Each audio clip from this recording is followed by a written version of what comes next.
Hello everyone and welcome to another episode of our tutorial on how to cannon.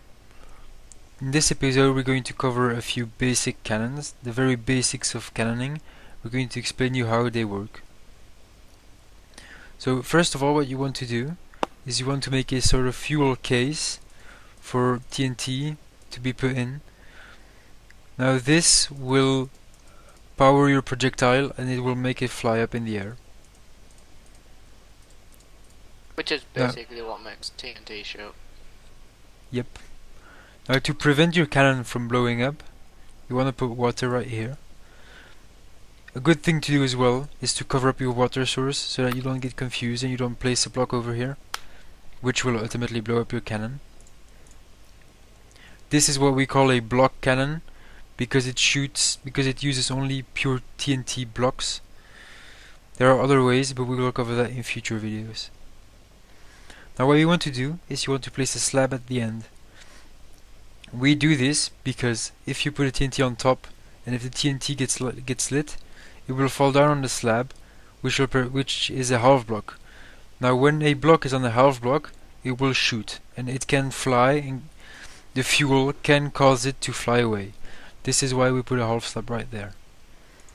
One thing I would like to warn you about, if you're ever going to make TNT cannons and put TNT, don't let the projectile face off like that. Support it with blocks so it actually goes down, because there is an actual chance that it will land on the side of the block and blow up your cannon. I'll just like to point that out. In the previous video we showed you that there is a chance of TNT going on the sides. If you haven't seen it, I recommend you to check it out. Next thing you want to do is you want to place a button right here on the block where you put your source block that you use to cover your source block. The next thing you to do is you want to be able to power your fuel. Now the fuel does not need any redstone repeaters. This is because the fuel does not have any necessary delay. Does not need any delay. Now to power your point. You go. Anyways, the whole point in delay in a cannon is so that the projectile has a bit of delay so it doesn't instantly explode as soon as the fuel does. The whole point in is that the more delay you have, the more time the TNT will have to go through the air and land on the ground. Or it depends what sort of situation in. Like, the best thing to do as well would be to place another slab here, and then this redstone kind of actually activate the TNT on here, so your cannon doesn't blow up. Yeah, we place this slab here as a barrel for a TNT. As we said, TNT can move. Personally, I prefer glowstone since it's a transparent block and it gives me some light. But you really do need this, because if you do not place this, and if you place, for example, a solid block here, the redstone will power the solid block, which will then lit the TNT, which will then blow up your cannon. Now next thing you want to do is you want to be able to power your projectile, but you want to do this not at the same time that you power your fuel, because if this happens they will blow up at the same time, and since the projectile is not water covered, it will most likely blow up your cannon. So what you want to do is you want to place repeaters like this. Now of course it depends what you want to do.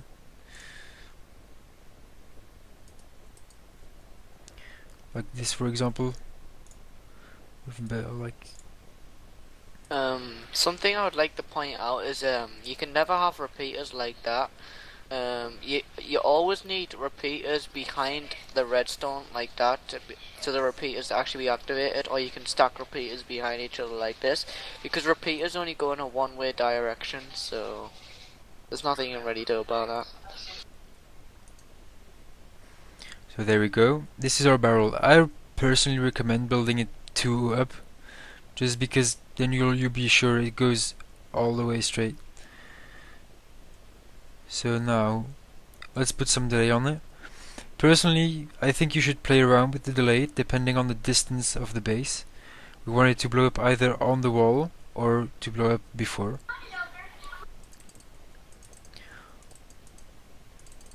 best thing to do is to start out small to be sure it's not too late and that the TNT will not get lit when the projectiles are already gone, which will then make your cannon blow up.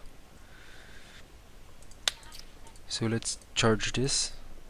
Now this, for example, is the max power you can fit into a pure block TNT cannon. We call this a block TNT cannon because it uses blocks.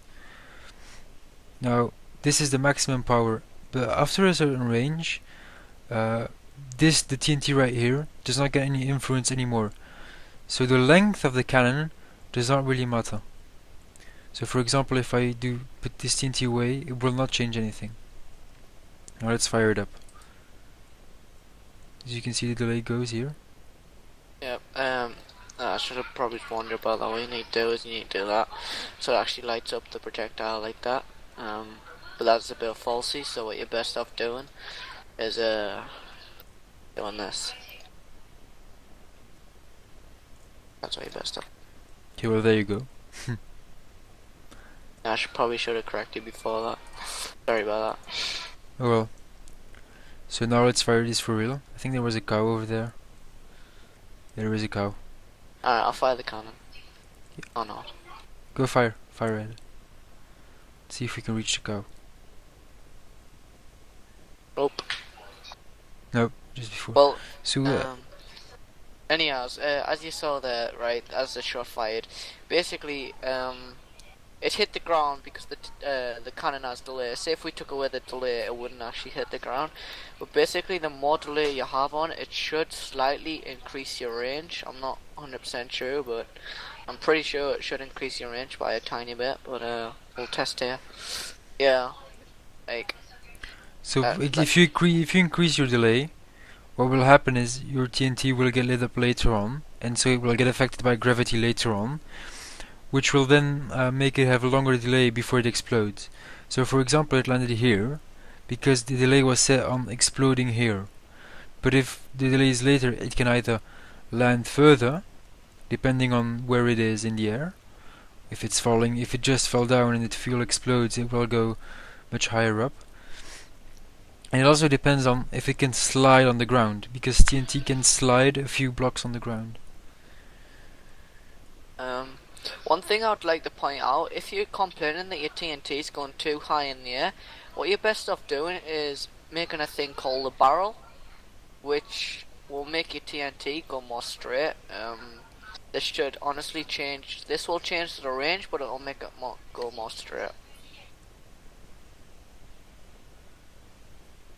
There you go.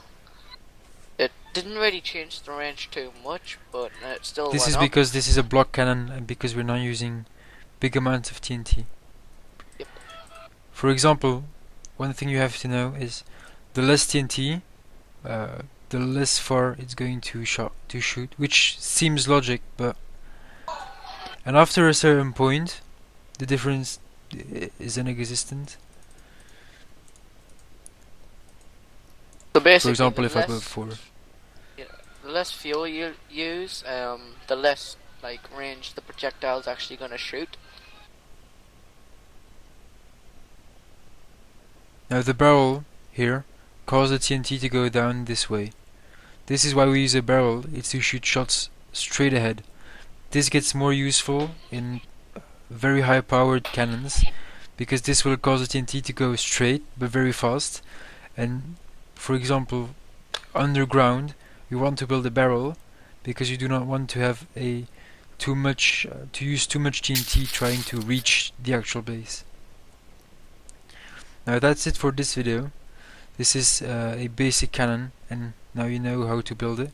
In the next video we will probably cover more complicated cannons using dispensers to add more power.